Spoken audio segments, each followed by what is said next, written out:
A basket arrives at a trading post in the Congo. Inside are human hands, 23 of them, severed at the wrist. Some are small, children's hands. The Belgian officer counts them. He records the number in his ledger. These hands are proof that his soldiers didn't waste ammunition. Proof that the rubber quota was enforced. Proof that the punishment was delivered. This wasn't a war. This was business, and the man who ordered this system never set foot in Africa. His name was Leopold II, King of Belgium, and he owned an entire country as his private property. Not a colony, not a territory. His personal possession. One man owned 1 million square miles and 11 million people, and he turned it into hell. Leopold was a boring old man in a boring small country. Belgium had no empire, no overseas glory, no slice of the cake, while Britain and France carved up the world. So he decided to take one himself. At the Berlin Conference in 1885, European powers gathered to divide Africa. Leopold played the philanthropist. He promised to bring civilization, Christianity, progress. He called it the Congo Free State, a humanitarian mission to end the Arab slave trade. The world believed him. America recognized his claim. Britain supported it. He convinced everyone he was a saint. He was lying. Rubber, that's what he wanted. The Industrial Revolution needed rubber for tires, hoses, machinery. Wild rubber grew in the Congo jungle,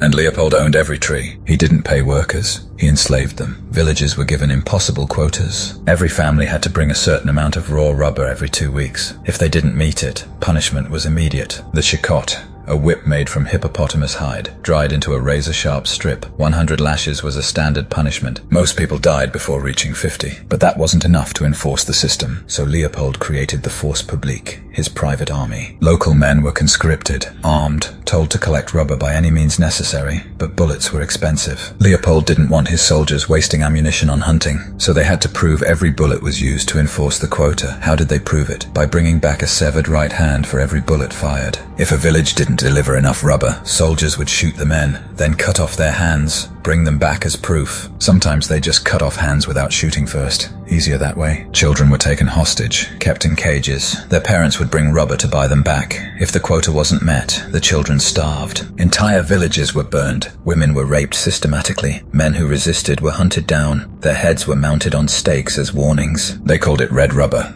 because every kilogram was paid for in blood. If you think you know the worst monsters in history, you're wrong. Subscribe to Tyrant Tales right now, because the darkest stories are the ones they don't teach in school. When Leopold took control in 1885, the Congo had approximately 20 million people. By 1908, when international pressure forced him to give it up, half of them were dead. 10 million people, worked to death, starved, shot, mutilated. The Holocaust killed 6 million. World War I killed 17 million soldiers over 4 years. Leopold's Congo killed 10 million civilians over 23 years, and the world barely noticed, because he controlled the narrative. He hired journalists, paid off critics, blocked reporters from entering the Congo. But some witnesses escaped. Edmund Morel, a British shipping clerk, noticed something wrong. Ships going to the Congo were full of guns and ammunition. Ships coming back were full of rubber and ivory, but nothing was being paid to the Congolese. Missionaries smuggled out photographs, pictures of children with stumps where their hands used to be, men with chicotte scars covering their entire backs. Proof that Leopold's humanitarian mission was genocide. The Congo reform movement began.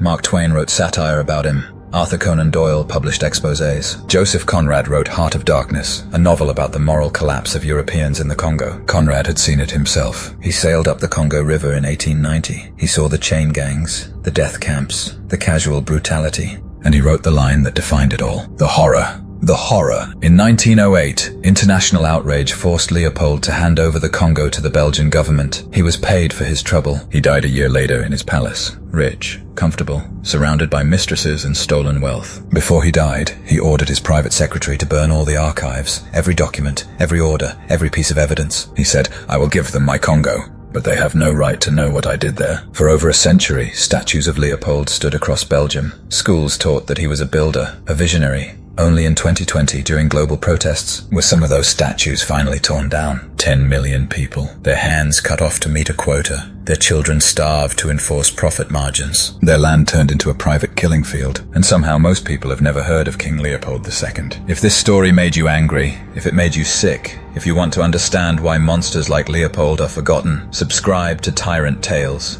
We dig up the history they tried to bury, because the truth doesn't disappear just because someone burned the evidence. This is Tyrant Tales, and we remember.